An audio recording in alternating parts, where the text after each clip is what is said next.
What's up guys, it is Done DTV working on my 2008 Nissan Altima 2.5 SL, and in this video we are changing the belts, we are changing the automatic belt tensioner, and we are changing the AC compressor.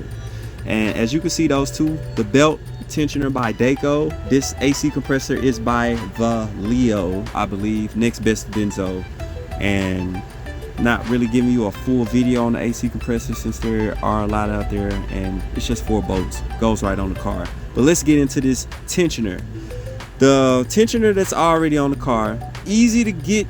The top bolt is easy to get to if you just slightly remove the coolant reservoir out the way. This tool I'm showing you using is a Pittsburgh Pro long reach dual flex head. Now the tensioner bolts are 2 bolts, one at the top, one at the bottom, both are 12mm bolts. My tool I'm using here is a lifesaver. I showed you this tool because if you don't buy this tool, you will have a headache trying to get this bolt out. Now, getting the bolt out, a lot of people say they broken this exact bolt trying to get it out. Now, as you can see, I got my 1/4 end on there with the 1/4 deep socket. Give it leverage, tug on it, bounce on it just a little bit. If it's frozen in there, do not lift up on that ratchet like it's a light switch. Do not put full force trying to get the bolt out when it's fully tightened in. You do not want to break and shear the head off that bolt. A lot of people have done this. Yeah, the best thing I can say is bounce. Watch videos on how not to break bolts, come back to that, and just use what you learn. All I can tell you guys is kind of bounce on the bolt before you put full pressure on it. So let's continue on. Now I am switching. I've pretty much got the pulley out, and we're switching to showing you what the pulley looks like out of the car. Now the bottom bolt is very easy. Didn't need to see me unloosen that. I should have given you guys on a video on how I did unloosen the top bolt. I did have to bounce on it a bit, but it did get loose and I didn't break it. Here I'm just showing you examining the tensioner, just looking at it and making sure it's going to look like the brand new one that I'm about to show you guys here. And like I said, be careful taking out the bolts. I can't stress that enough. So make sure your new part looks like your old part. You want your parts to pretty much look somewhat the same. They may sometimes have different variations, but long as the bolt holes are in the same spot, the tensioner pulley is pretty much the same spot, you're good to go. Now this is how you tell if you have a bad tensioner. You see that? You see how it just spins? You see how that one didn't spin at all? This is a good automatic belt tensioner right here. See how it doesn't spin, and this one just spins freely forever? Bad bearings. So yes, this did need to be changed. And let me stop this real quick. So when I did take out the old pulley or the old tensioner, at the top bolt, that deep socket, when you're backing it out, it's not going to let you completely get the whole bolt out because that bolt is kind of long. So when the ratchet head hits the fender wall and gets stuck, use these tools I have here. You can either use this shallow stubby 1/4 with the 12mm on there, and it's a small extension. You can put a small 12mm socket, a shallow socket on there if you would like. It would reach it as well. Or you can put the shallow socket on a small 3/8 flex head ratchet, and either 3 of these tools can get the bolt out completely. If you would like to use one of the smaller tools, you can, but to get the bolt unstuck, to break it, you have to use this tool right here. It's the best tool to get that bolt loose without shearing off the top of that bolt, because the top is hard and it's stuck on there sometimes. And these are the bolts. Let's see how long they are. Yeah, you have to be careful with those. You don't want to break them. That's all I can say, guys, on that part. Now let's get the tensioner back in the car. Show you guys how I did it. So this is what I did. This is the best way to get your tensioner back in the car. So you're going to have to take off some bolts. That's a 14. You're going to have to take off that 14. That's a 13. You're going to have to take off that, or just unloosen it so you can pry that up to get to that 18 holding the torque rod in.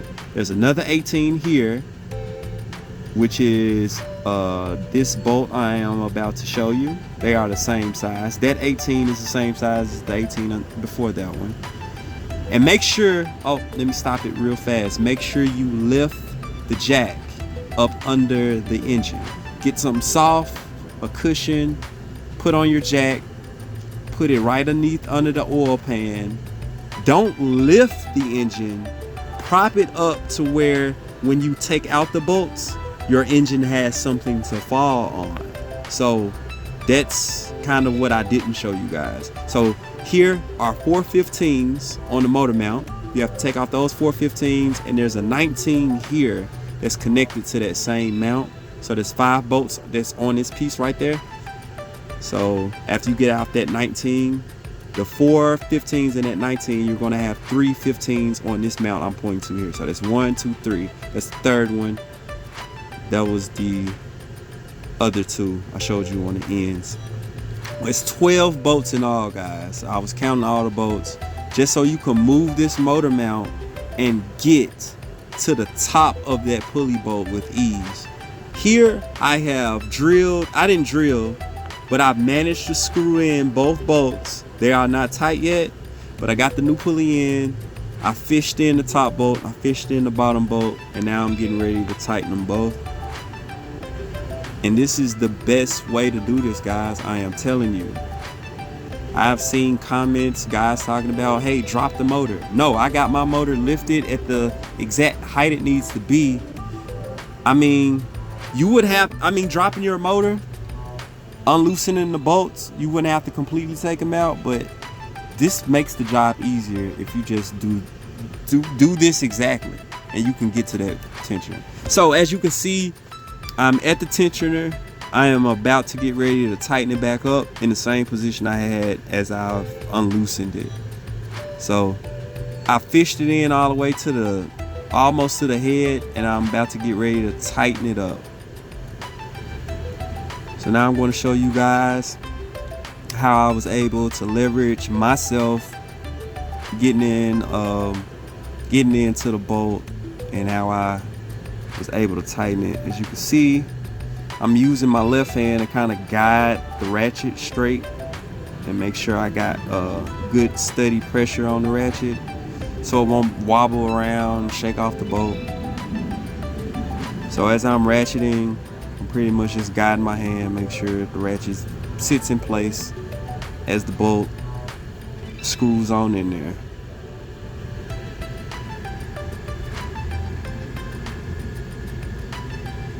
And as you can see, I did a good job getting those bolts in there. Here's a better look with my hand out the way. Now, the best way to put these bolts on, you want to fish them in. You want to get the bottom snug. You want to get the top snug. One of the two. You can get the top snug first. I think I chose to do the top first since it will sit in place and it won't fall. And you can do the bottom next, and it'll make everything a lot easier before you actually put your torque down on it. Now, as you can see down here, do not, and I repeat, do not over tighten these bolts. I cannot stress this enough. They will break. It's 25 foot-pounds, but you will not be able to get a torque wrench in there. As you can see, you tell me what torque wrench you can get in there that's going to fit, and you can get that 25 adjusted pounds. As you can see, I just snugged the top. I'm finna go down here and snug the bottom. The top one is not officially tight. It's just tight enough to keep the pulley for moving. See how it's shuffling around in there? I'm just getting the bolts kind of snug. But like I said, you have to use your judgment, because you can't get now you probably can get a small torque wrench on that bottom and be able to tuck it down to 25 foot-pounds exactly. But I mean, it's not a necessity. And with this pulley, tight enough is when you can get, matter of fact, I'll show you here. I'm gonna just show you when I get close, tightening up the bolt. Pretty much, I'm just, like I said, I'm getting the bottom. I think I go ahead, and since the top is snug, I go ahead and tighten the bottom all the way here, as tight as I can actually. So I actually am, you can still see the socket still turning. You're gonna see it get tight. And I think that was when I completely tightened it. And I'm gonna go back to the top and tighten it. And this pretty much is what I'm saying. Do not tighten one bolt completely and tighten the second. Pretty much do what I just did. I'll tighten the bottom. Well, I snug the bottom, I snug the top, then I tighten the bottom, and then I tighten the top. So I can get both sides as evenly tight as possible. You don't want one side tighter than the other side and have your tensioner kind of offset, wobbling or whatever. But as you can see, I'm getting tight. And watch what I do when I can't move that bolt no more. Okay, you see how it's not really moving? You see how the motor is bouncing? You see how I can move the engine now? That's tight. And what's too tight? When it won't move anymore. That's too tight. So when it won't turn anymore, your job is done. Because you will break that bolt if you try to spin it around again. If you try to get that thing in there real tight, if you try to turn that bolt again, it will snap. And that's me double checking the bottom, making sure the bottom is good, snug and tight. And after I check that, I grab the pulley and make sure it doesn't wobble and shake or bounce. Make sure it's in there nice and snug. And it's me triple checking tightness and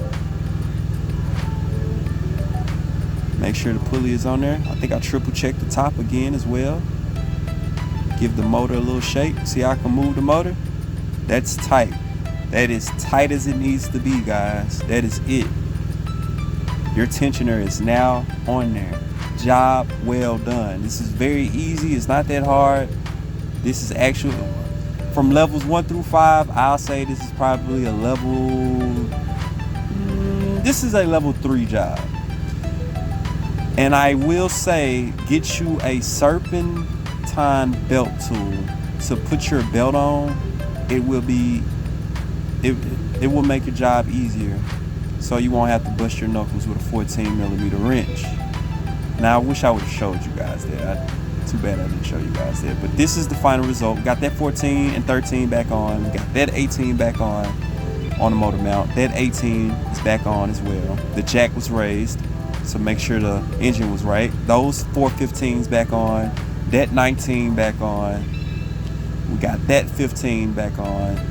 That 15 and that last 15. So those 3 15s, a 19, 4 more 15s, and 2 18s, a 13, and a 14. Like I said, make sure your jack is lifted to get that on lined up, because you want that lined up, and that's the first bolt you want to put down. Matter of fact, let me go back. Let me go back.